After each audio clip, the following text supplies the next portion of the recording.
All right, so this evening in our video notes, our topic is energy flow, and this is coming from Chapter 3, Section 3. And our essential question is, can you trace the flow of energy through living systems? All right, so within an ecosystem, this is how energy flows through an ecosystem. We have food chains within ecosystems, which are a series of steps, and organisms transfer energy by eating and being eaten. So that is how energy flows through an ecosystem, is either by consuming or being consumed. An example of that here shown below identifies the level of producer or consumer. So you start out with the algae, which of course we know are autotrophs or producers. So they're the primary producers getting energy from the sun. They are then in turn eaten by a flagfish, which is your primary consumer or first consumer.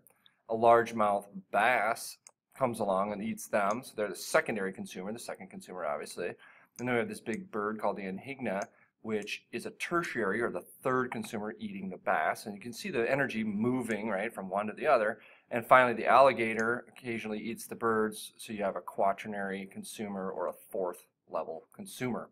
And this is just an example of a food chain. There are many different food chains in many different ecosystems. So the primary producer doesn't have to be algae. It could be any sort of plant or any autotroph that captures the energy sun's energy. Okay, so most ecosystems have more complicated feeding relationships than we just saw in that simple food chain example. And so we have something called food webs, and food webs are a network. They're interconnected, and they're these feeding interactions within a ecosystem. And so food chains are within food webs. There's multiple chains you can see within these webs. So if you take a look here, here's that original food chain that we followed, highlighted in green there. But as you can see, remember, ecosystems are complicated and all interconnected. So there's many food chains within an entire food web in an ecosystem. All right, another way to look at how energy moves through an ecosystem is something called trophic levels and ecological pyramids. If you remember, trophic means feeding or pertaining to feeding. And each step in a food chain or food web is called a trophic level. So primary producers, of course, are always the beginning of a food chain or a food web, and they're also at the base of these pyramids or the first trophic levels. So you can see them there at the base of the pyramids.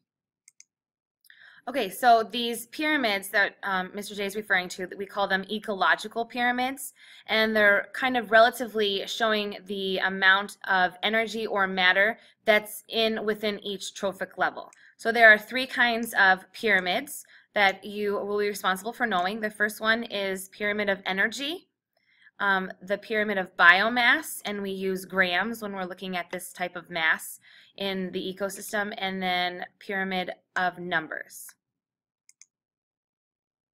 All right, so let's take a look at that first type of food pyramid. So we're talking about pyramid of energy.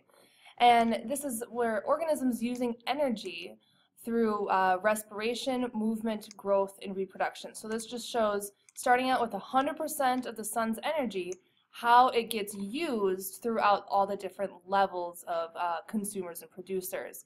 And so you can see, if you take a look at that diagram right there, it starts off with 100%. It loses 90% just going to the next level. And that loss is in the form of heat. And that's a byproduct of those activities listed above: respiration, movement, growth, reproduction. All that costs a lot of energy, 90% of the original energy.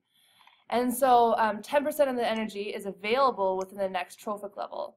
So if you go back up to that diagram there, the third level consumers is getting only 0.1% of that original energy that came from the sun that the primary producers absorbed.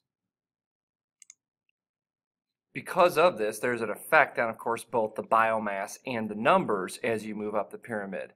So biomass being the total amount of living tissue within a given trophic level, so you think about a weight of material, shows relative amounts of living organic matter at each trophic level. So your greatest biomass is always in your producers, and then moving up in your primary, secondary, tertiary, quaternary consumers.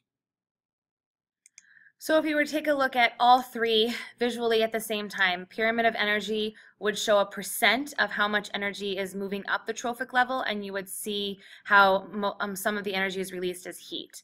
A period of biomass, if you were to look at a pyramid on a certain food chain, you would look at grams. There would be grams within that system showing that amount of mass in each level. And then if you were looking at a pyramid of numbers, it would show you exact estimate amounts of how many plants there are, how many primary consumers there are, how many secondary consumers, and so on. There'd be a specific number. And if you notice within those pyramids, primary producers, then the primary consumers, secondary consumers, tertiary consumers, etc., are all in the same order. So energy, biomass, and numbers, primary producers make the majority in an ecosystem because they are absorbing 100% of that energy. So you have two video questions this time that you need to answer. The first one is, what is the difference between a food chain and a food web? So you have to look at the beginning of the notes. The second one, looking at the food chain that we have below here, which level of consumer is the mouse in this food chain? Please make sure that you are signed into your Google Apps District 8 through 3 email so that when you go to our calendar and go to the video form, you're able to see it. Also, when you're done taking notes, read through them again and then come up with your 2 questions and a summary when you are finished.